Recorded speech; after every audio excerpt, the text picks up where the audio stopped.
Thank you to the British Muslim Initiative and Liberty for inviting me here tonight as Vice President of the National Union of Journalists. As we all know, the media has a vital role to play in the defence of religious freedom, informing and engaging the public in debate with news, defending freedom of speech. All of this is an integral function of a democratic society. Sadly, there are times when the media in this country often falls short of this public and moral duty with sometimes disturbing results. But in realising this, I think it's equally important to understand the broader context of the newspaper industry in the UK at the moment. It's going through very turbulent times. Wealthy newspaper groups and proprietors are using falling circulation as an excuse to cut jobs, slash budgets, and ultimately degrade the integrity of the final product that's sold to readers, even in those newspapers that are immensely profitable. This is not the environment in which a robust quality press, one which fights in the true public interest, can thrive. And we've all seen examples of subjective reporting, even instances where stories and headlines seem designed to inflame public opinion and incite racial hatred. But tonight I want to talk to you about a positive example of journalists taking a stand against this, and perhaps persuade some of you at least that not all tabloid journalists are complete bastards. I'm a journalist at the Sunday Express, one of the titles owned by Richard Desmond, along with the Daily Star and the Daily Express, one of the tabloid sleazebags that Shami mentioned to you earlier on. We operate a joint NUJ chapel across the titles, on which I'm a rep. Last month, on October the 18th, as you heard earlier, journalists successfully pulled the plug on a page of the Daily Star, which was renamed for that day as the Daily Fatwa. The page was dubbed a spoof by the management, a bit of fun that the readers would enjoy.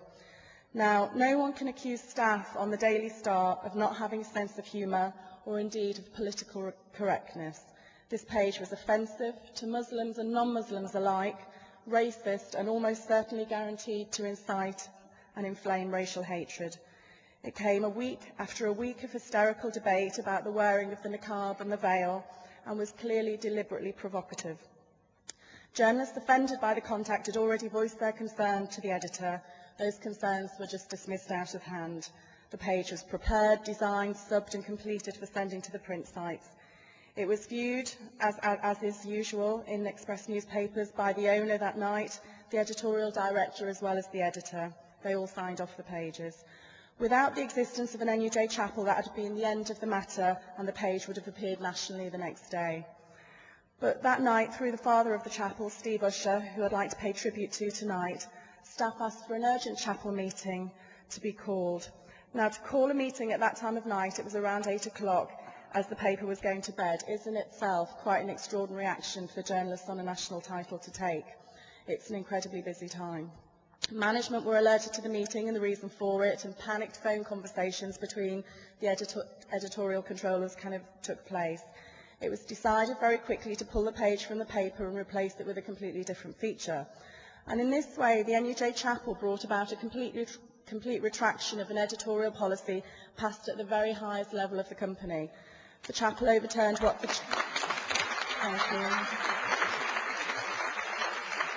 The chapel overturned what the chairman himself had already decided was going into the paper, and that fact alone demonstrates the power of belonging to a trade union, and also demonstrates how journalists can and should successfully take a stand in the defence of journalistic integrity. In the days and weeks that followed, our chapel has been literally blown away by the literally hundreds of messages of support we've received from people, from other trade unions, from community groups, from individual readers, from other journalists. But it's not the first time that staff at Express newspapers have actually taken an ethical stand. We have twice reported our own editor and proprietor to the Press Complaints Commission in the years since we were taken over by Richard Desmond 5-6 years ago now. First in 2001 for its racist, inflammatory headlines against asylum seekers. One of the most despicable was Asylum Seekers Run for Your Lives, which was the front page of the Daily Express. Again, 2 years later, we referred the proprietor and the editor to the PCC for a series of disgusting splashes attacking gypsies. There was a series of splashes, one of which claimed, entirely fictitiously, that 6 million Roma were about to descend upon our already overcrowded island.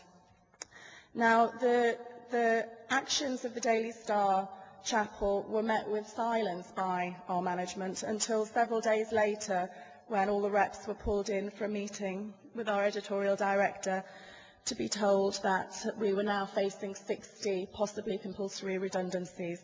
So yet again, we've been thrust into yet another fight with our management. If management win this battle, it'll be another death knell for quality reporting on national titles. The NUJ Chapel at Express Newspapers is currently in the process of balloting for industrial action to try and thwart these redundancies.